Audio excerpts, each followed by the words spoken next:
guys, and welcome to Journey to Zion. My name is Maureen Gitau, and we're having an amazing guest joining us. And before we dive into our story today, I'll let her introduce herself and tell us a little bit about herself. So karibu sana kwa Journey to Zion. Utambia audience wetu your names and a little bit about yourself. Yeah. Okay, thank you so much for having me. It's a privilege to be here. My name is Mercy Mudhama. I am a fourth born in my family, and I didn't grow up with my dad. So my dad passed on when I was a very young girl. So I've grown up with a single mother in a family of 5. How old were you? I was very little, probably I think 7 years old, younger. So I had seen my dad, but I never really grew up with him. Yeah, so from that point, he went, and in life, it's a journey, and there can be struggles. So it was not easy financially. It was not easy even with my relationship with my mom. It was a little bit challenging. So I got some issues with my self-esteem. I got issues with my identity, and it brought many challenges as I grew up. Tell me about your relationship with your mom. How was it? My relationship with my mom was a little bit complicated because to me I saw her as a very strict mother. Yeah.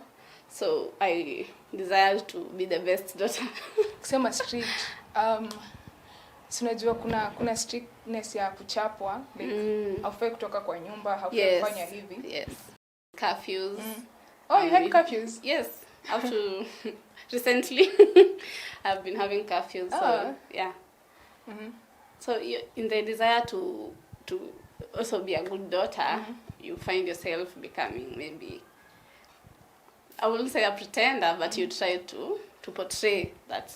You're always wearing a mask. Yes, you're always wearing a mask to portray that. So my mother is a teacher, so she will expect good grades. So I try my best, and I present the good grades. I try my best and present the good daughter that she wants. Yeah, but whatever else I did, because of what I was feeling inside, I will not tell her, because how do I go to tell her?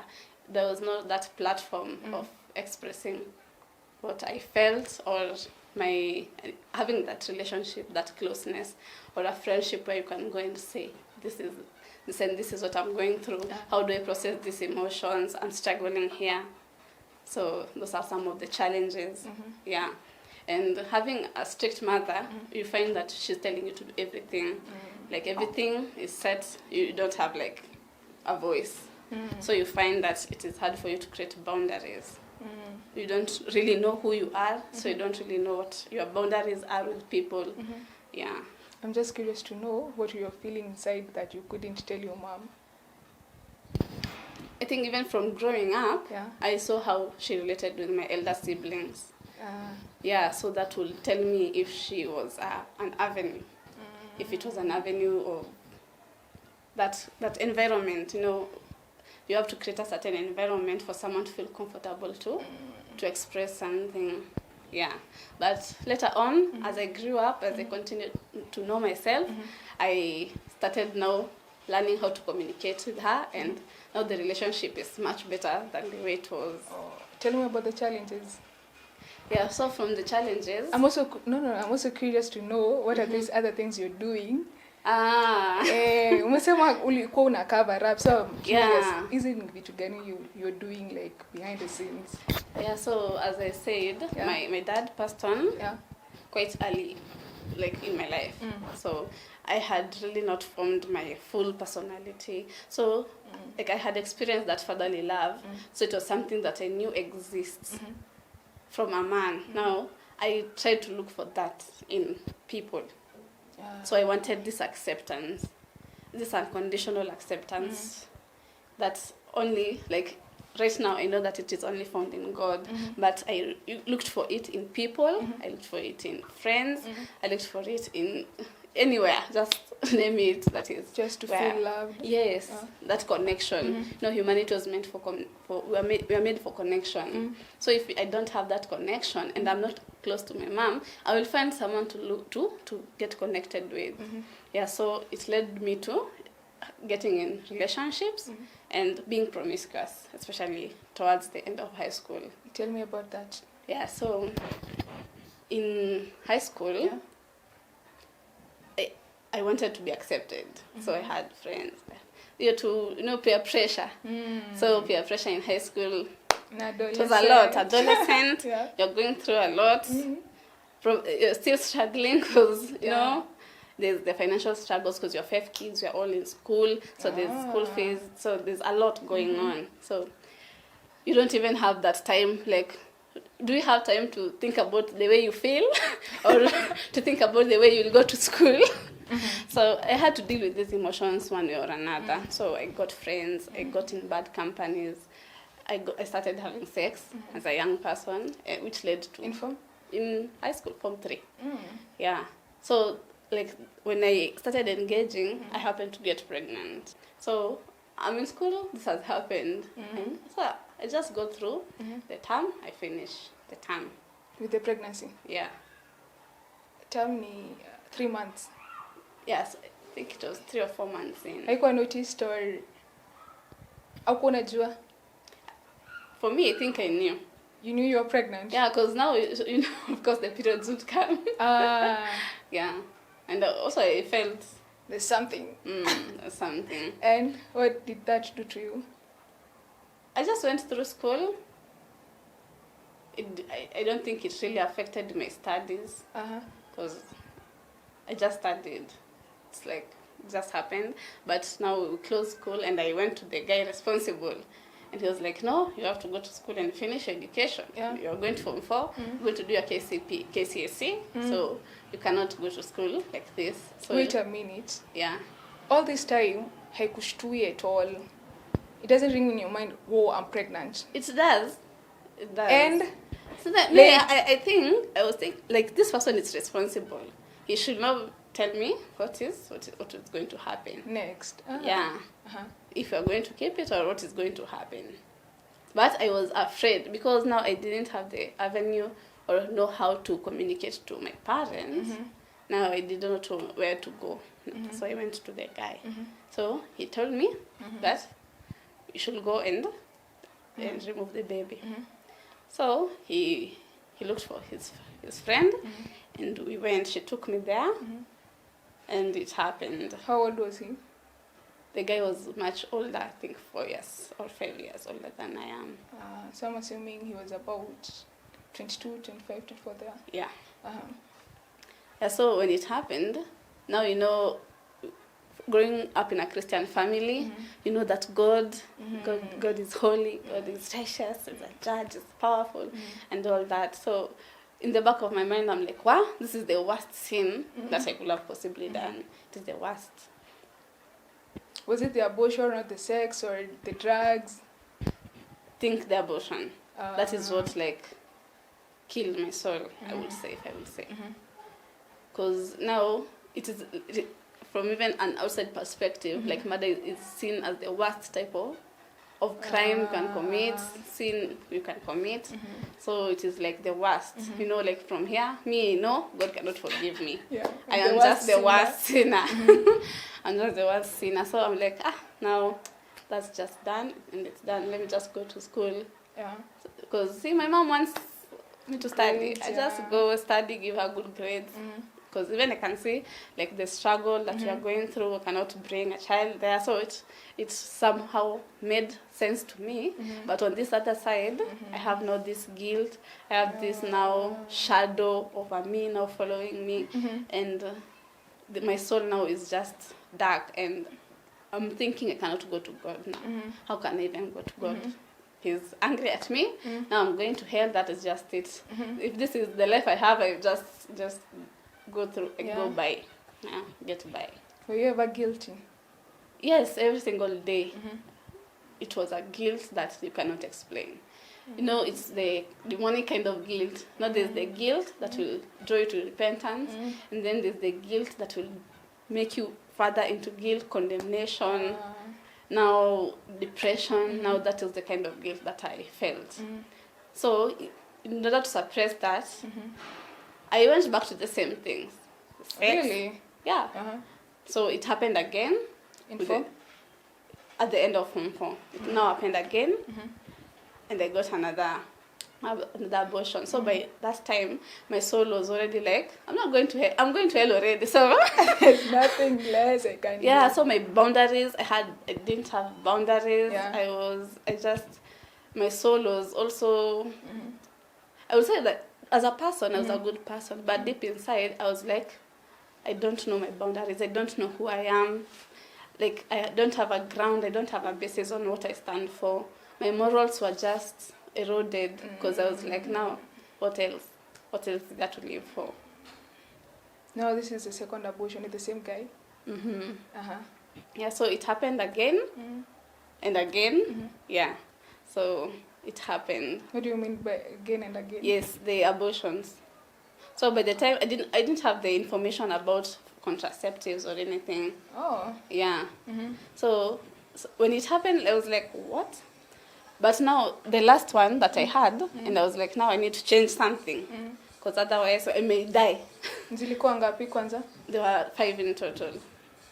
Yeah, tatu ili happened. The same guy, ama what happened? Nilikuwa form, or were you in campus? I had already Really finished happened? the period between now finishing school and joining Take me campus. through like your result. Like tumefika the second, what happened? The third, the fourth, even. No, I was this love, looking for love. I was looking for it in men, different men. So this boyfriend that I had,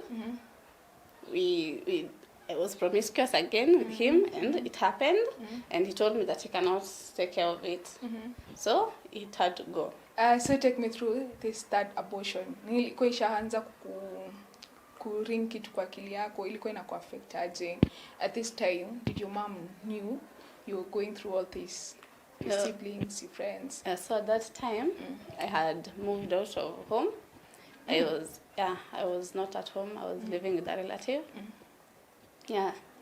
So living with people, you cannot have friends as such, so it's a new place.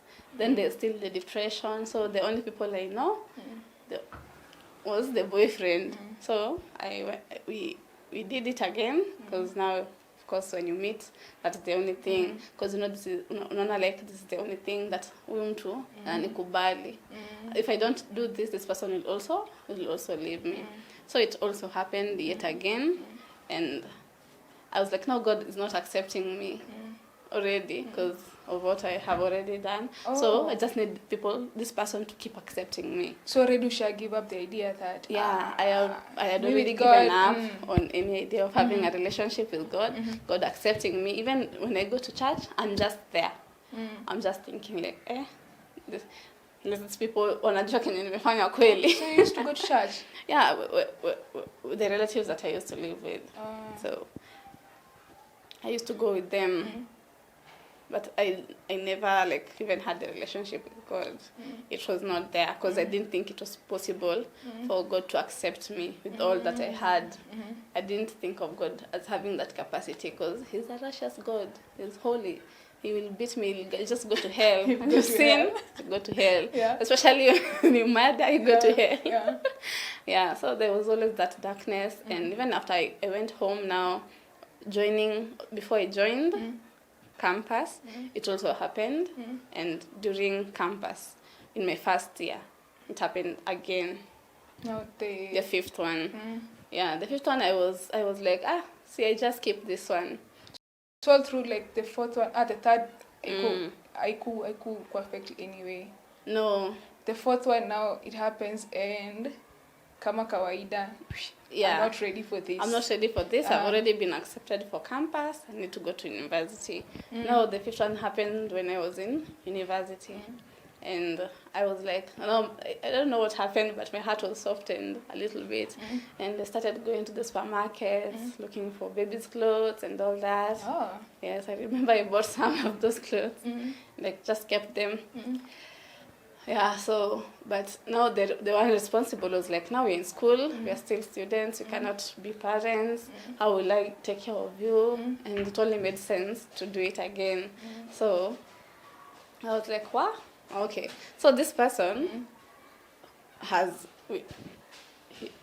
he was responsible for the last two.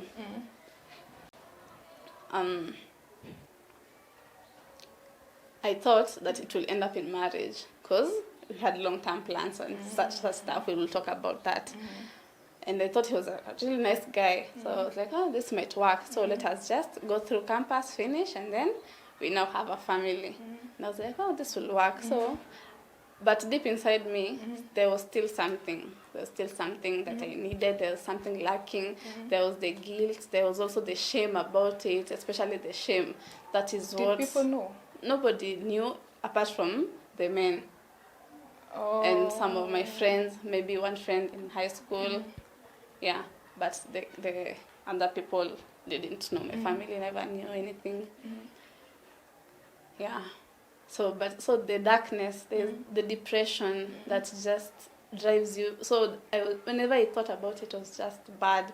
It was like in my head was like I was feeling like a depression. It's like I'm trapped inside me with all that shame, all that guilt. It was all bottled up inside. So I would look for outlets. Like now the fornication, the promiscuity. I started engaging in alcohol, drinking alcohol, especially when with friends, in campus, with friends. I would go to parties and all that. So just as an avenue to suppress these emotions, that guilt, the shame.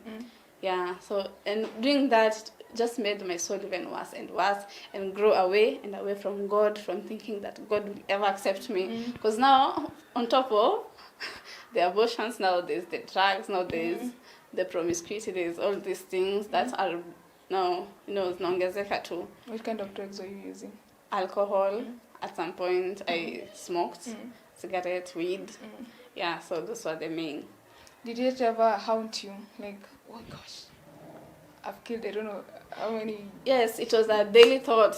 It was a daily thought. Yeah. That's why, like, I will find myself engaging in these other things to escape the reality of what had actually happened earlier in life.